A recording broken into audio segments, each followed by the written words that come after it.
आप देख रहे हैं अल्फा डिफेंस हिंदी में आपका स्वागत है। आज के इस वीडियो में हम लोग बात करने वाले हैं कावेरी इंजन के बारे में। कावेरी इंजन को लेकर एक काफी इंपॉर्टेंट अपडेट है जिसके बारे में इस वीडियो के दौरान हम लोग बात करेंगे।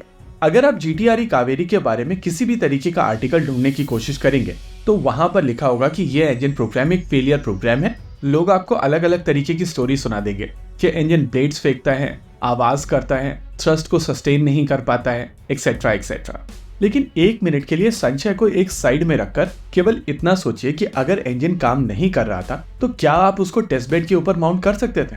देखिए, जब तक ग्राउंड टेस्ट पूरी तरीके से क्लियर नहीं होंगे, हाई एल्टीट्यूड टेस्टिंग कंप्लीट नहीं होगी, तब तक वो इंजन फ्लाइंग टेस्ट बेड के ऊपर माउंट नहीं किया जा सकता है। और कावेरी को लेकर ये चीज हम सभी को पता है कि लगभग एक दशक पहले ये इंजन रशिया ले जाकर फ्लाइंग टेस्ट बेड के ऊपर टेस्ट किया जा चुका है।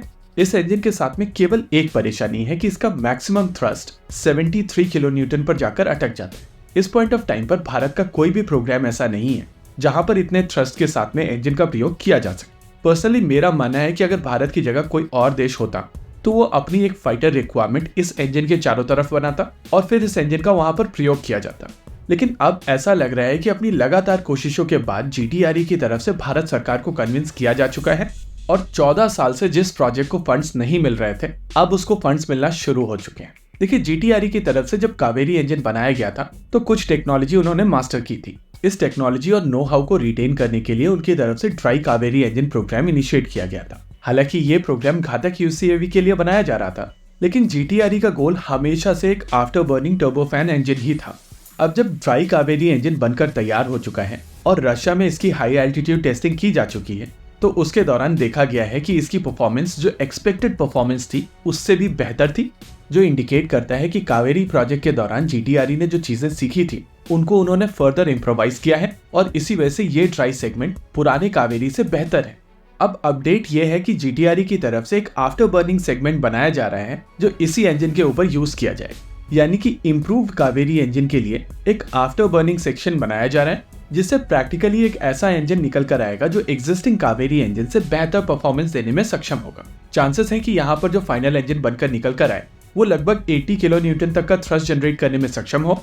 लेकिन यहाँ पर बहुत ज्यादा खुश होने की आवश्यकता नहीं है। अभी इस नए इंजन प्रोग्राम के इनिशियल स्टेजेस है और डीआरडीओ की तरफ से माना जा रहा है कि डिजाइन देने के बावजूद जिस वेंडर से ये आफ्टर बर्निंग सेगमेंट बनवाया जाएगा उसको लगभग 1 से 1.5 साल का समय लगेगा इसको बनाने में, यानी कि प्रैक्टिकली इंटीग्रेटेड सिस्टम लगभग 2 साल दूर है और फिर वहां से टेस्टिंग प्रोसीजर शुरू हो, यानी कि इस इंजन प्रोग्राम में अभी समय लगेगा। हालांकि डीआरडीओ की तरफ से साइमल्टेनियसली एक और चीज की जा रही है जो इक्वली इंटरेस्टिंग है। जैसा कि मैंने आपको ऑलरेडी बताया है कि कावेरी इंजन 73 किलो न्यूटन तक का थ्रस्ट जनरेट करने में सक्षम है और यही इंजन डीआरडीओ की तरफ से एलसीए तेजस के ऊपर माउंट किया जा रहा है। जी हाँ, डीआरडीओ की तरफ से एक प्रोसेस इनिशिएट किया गया है जहां पर एक कावेरी इंजन को एलसीए तेजस के ऊपर माउंट किया जाएगा और ये एयरक्राफ्ट एक एलएसपी वेरिएंट होगा। इस इंटीग्रेशन के बाद में जो डेटा निकल कर आएगा उसका प्रयोग करके इंजन को फर्दर रिफाइन किया जाएगा और इसी इंटीग्रेटेड एयरक्राफ्ट के ऊपर कावेरी इंजन को सर्टिफाई भी कराया जाएगा। अब मैं अगर यहाँ पर अपने हाइपर नेशनलिस्ट सपने देखना शुरू करूं तो ये चीज हम सभी को पता है कि GE F404 की सप्लाई चेन के साथ में इस समय इशू चल रहे हैं। हालांकि GE की तरफ से कोशिश की जा रही है कि उसकी सप्लाई चेन को स्टेबल किया जाए, लेकिन उनकी तरफ से मैक्सिमम 20 इंजन पर ईयर तक ही जाया जा सकेगा और वो भी धीरे धीरे करके, यानी कि जो 83 LCA तेजस मार्क 1A ऑर्डर किए गए हैं इनका production rate slowly ramp up करेगा और उस हिसाब से जो एडिशनल LCA तेजस मार्क 1A का ऑर्डर है उसके एग्जीक्यूशन तक अगर यह इंजन बनकर तैयार हो जाता है तो मैं फिर तिरुपति जाकर पूरे बाल चढ़ा कर आऊंगा। लेकिन अगर आप प्रैक्टिकली देखें तो ऑन एन एवरेज एक फाइटर जेट की लाइफ साइकिल के दौरान 2.5 से 3 इंजन का प्रयोग किया जाता है और जब LCA तेजस दोबारा री इंजन किए जाएंगे तो तब तक अगर ये फंड्स ऐसे ही आते रहे तो ये इंजन जरूर बनकर तैयार हो जाएगा। इसी के साथ आज के इस वीडियो में रखते हैं केवल इतना ही। वीडियो को अंत तक देखने के लिए धन्यवाद। देखते रहिए अल्फा डिफेंस। जय हिंद।